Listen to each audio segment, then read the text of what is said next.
Hey there.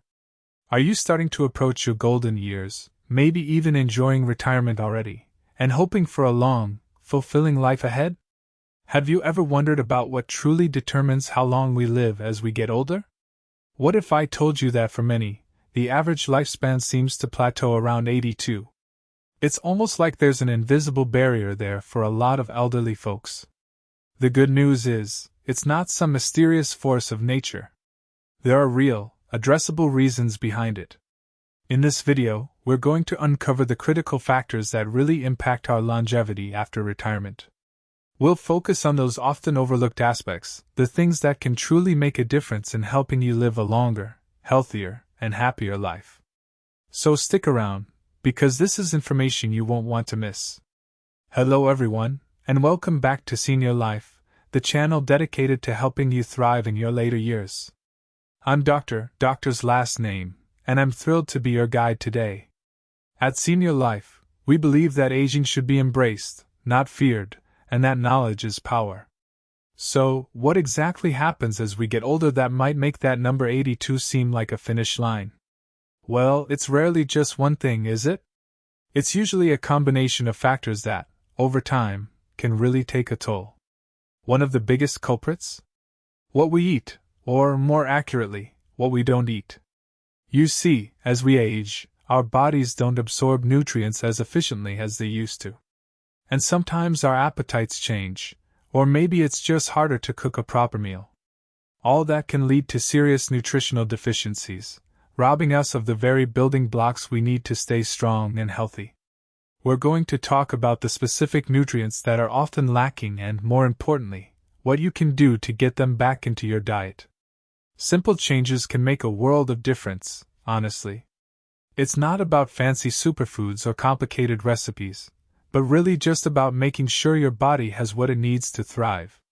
And then there's the whole social aspect. Now, this might seem less directly related to health, but believe me, it's crucial. So many of us, as we get older, find ourselves more and more isolated. Maybe our friends have moved away, or we've lost a spouse, or it's just harder to get out and about. That lack of social connection can be devastating. It's not just about feeling lonely, although that's certainly part of it. It actually affects our physical health, too.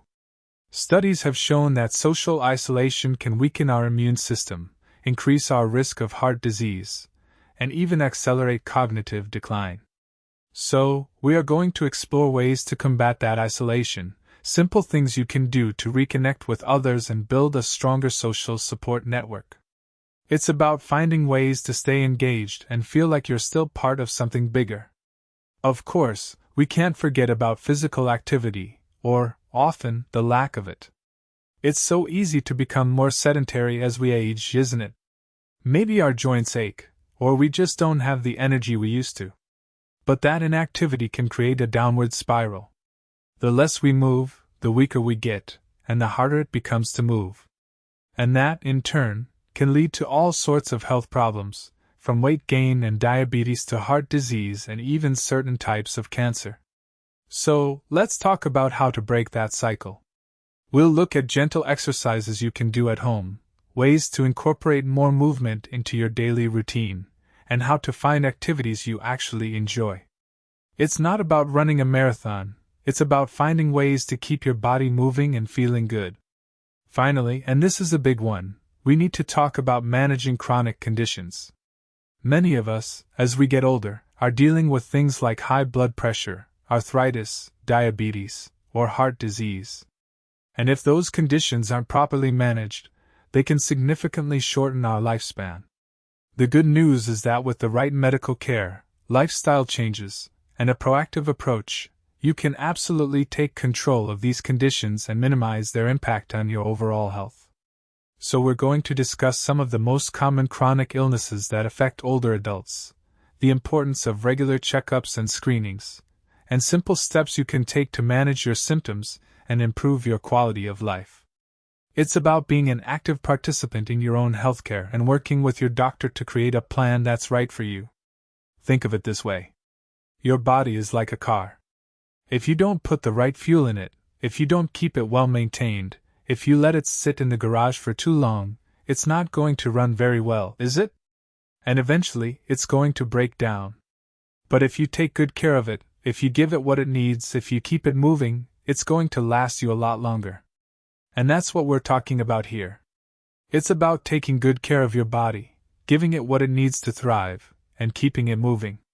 Okay, so you're probably sitting there thinking, alright, I've got this. I know I need to eat my fruits and veggies, maybe take a walk a few times a week. And that's wonderful, truly. Taking care of your body is essential. But what if I told you there was something else, something often completely missed, a sneaky little factor that can dramatically influence how long you live? Something that so many seniors simply don't recognize until it's already had a significant impact? It's not some complicated medical breakthrough or expensive treatment. It's actually quite simple, but incredibly powerful. This one thing, this often overlooked piece of the puzzle, can be the key to unlocking a longer, healthier life, a life that extends far beyond that 82-year mark. Stick with me, watch until the very end, because uncovering this secret weapon might just be the game changer you've been looking for. It could truly increase your odds of living a longer, more fulfilling life. It's amazing to see you here with me. I want to share something truly important with you today, something that could really make a difference in your life, or the lives of your loved ones. So stick around, because this is information you won't want to miss. Now, let's talk about some things that can really impact our health as we get older, things we can actually do something about right now. First, let's consider how important good nutrition is. As we age, it can become harder to get all the nutrients we need. Maybe our appetite isn't what it used to be, or perhaps chewing becomes difficult, or maybe even financial constraints play a role. But skimping on nutrition can really take a toll. We need to make sure we're getting enough protein. Protein is the building block for our muscles, and as we get older, we naturally lose muscle mass. Think about including things like eggs, yogurt, beans, or fish in your diet. These are all great sources of protein, and there are so many simple ways to prepare them. For example, a quick yogurt parfait with some berries and granola is not only delicious but also packed with protein and vitamins. And don't forget vitamins and minerals. They are essential for all sorts of bodily functions. If you are finding it difficult to get enough from food alone, consider supplements. A simple multivitamin can help fill in the gaps. Talk to your doctor or a registered dietitian to figure out what's right for you, but never underestimate the power of getting all the right nutrients. This can help to maintain your muscle mass, keep your bones strong, and even keep your mind sharp. That's worth it, right? Another thing that often gets overlooked is social engagement. It's easy to become isolated as we get older, but that social connection is absolutely vital for our well-being. Social isolation can lead to feeling down, affect our memory and thinking abilities, and even increase our risk of heart problems. Think about that for a minute. Staying connected is about more than just feeling good, it's about staying healthy. So, make an effort to stay connected with family and friends. Call them, visit them, write them a letter, whatever works for you. Consider joining a social group or volunteering. There are so many opportunities out there. Maybe there's a senior center in your area, a book club, or a volunteer organization that you'd be interested in. I remember hearing about a woman named Helen, who, after her husband passed away, felt completely alone. She started volunteering at a local animal shelter, and it completely transformed her life. She not only found companionship with the other volunteers but also felt a sense of purpose again. It gave her a reason to get up in the morning and something to look forward to. And that's what it's all about, isn't it? That improved mental health, that cognitive function, that overall sense of well-being, it's priceless. Now, let's talk about something that affects so many of us, staying active. It's tempting to spend more time sitting as we get older, but that can actually increase the risk of a lot of different health problems. It doesn't mean you have to run a marathon. It just means incorporating some physical activity into your daily routine, even if it's just gentle exercise. Something as simple as a daily walk can make a huge difference.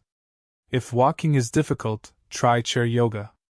There are tons of videos online that can guide you through gentle stretches and movements that you can do right from your chair. Or if you enjoy gardening, that's a fantastic way to get some exercise and fresh air.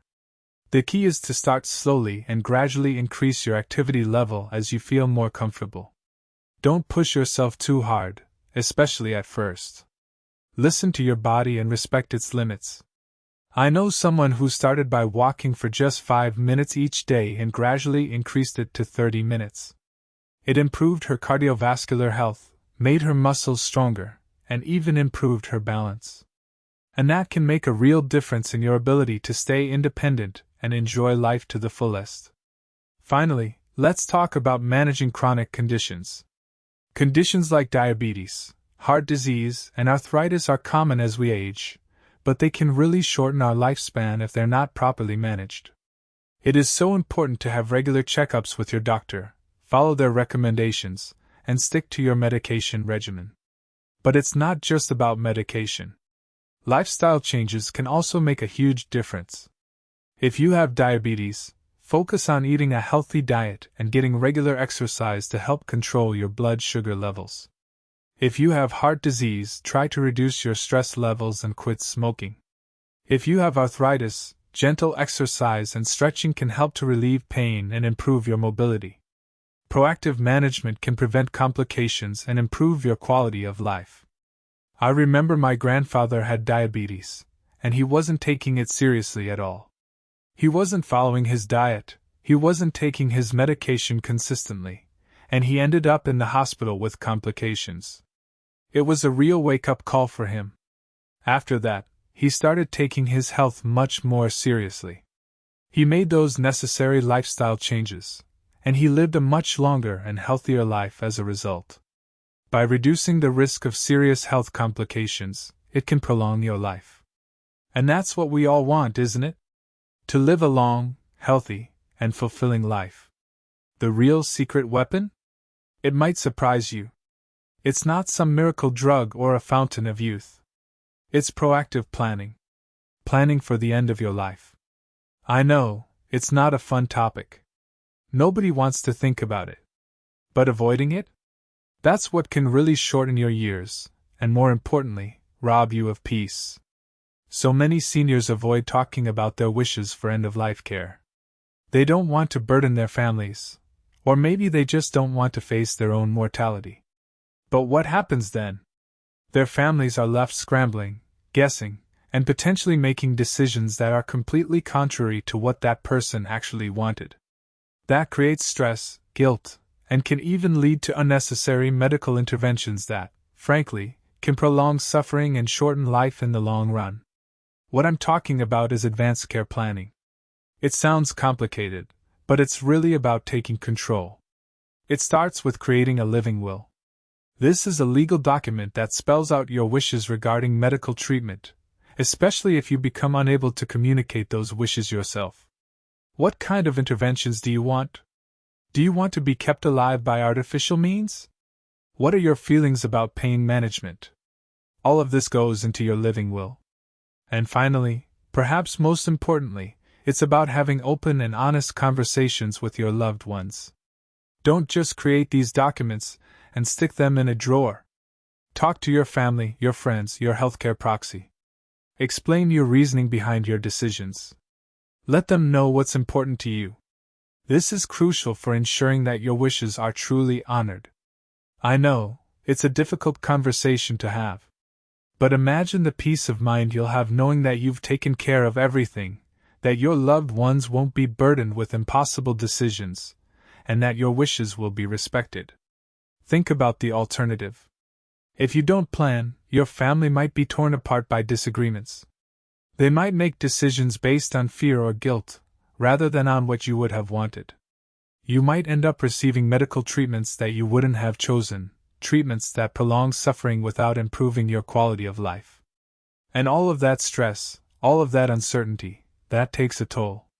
It takes a toll on everyone involved. But by planning ahead, you're not just protecting yourself. You're protecting your family. You're giving them the gift of knowing that they're doing what's right for you. You're allowing them to grieve with peace of mind, knowing that they honored your wishes. And how does this all relate to living a longer, healthier life? Well, think about it. Reduced stress for you and your family is huge. When you're not worrying about what might happen, when you're not facing unnecessary medical interventions, you're free to focus on living your life to the fullest. You can spend more time doing the things you love, connecting with the people who matter to you, and enjoying every moment. It's about taking control of your narrative, shaping your own ending.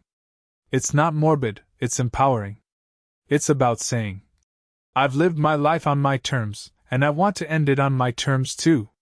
Think of it this way: you plan for your retirement, you plan for your children's education, you plan for your vacations. Why wouldn't you plan for the most important journey of all? The journey to the end of your life. So, take the time to have these conversations. Create your living will. Designate your healthcare proxy. Talk to your loved ones. It's not easy, but it's one of the most important things you can do for yourself and for the people you care about. It's a gift of love, a gift of peace, and a gift that can ultimately lead to a more fulfilling and meaningful life, right up until the very end. Don't wait until it's too late to make these crucial decisions. Take charge today and ensure your wishes are honored, bringing peace of mind to both you and your loved ones. By proactively planning, you're not just preparing for the end, you're enhancing the quality of your remaining years, making them as comfortable and fulfilling as possible. I truly hope you found this video insightful and helpful in understanding some of the challenges and opportunities we face as we get older. If you did, it would mean the world to me if you could give it a thumbs up. That really helps other people find this information. And you know, this isn't something we should keep to ourselves. Please share this video with your friends, your family, especially those who might be navigating similar situations or are just starting to think about their long-term health and well-being. Knowledge is power, and sharing it is an act of love. I'd also really love to hear your thoughts.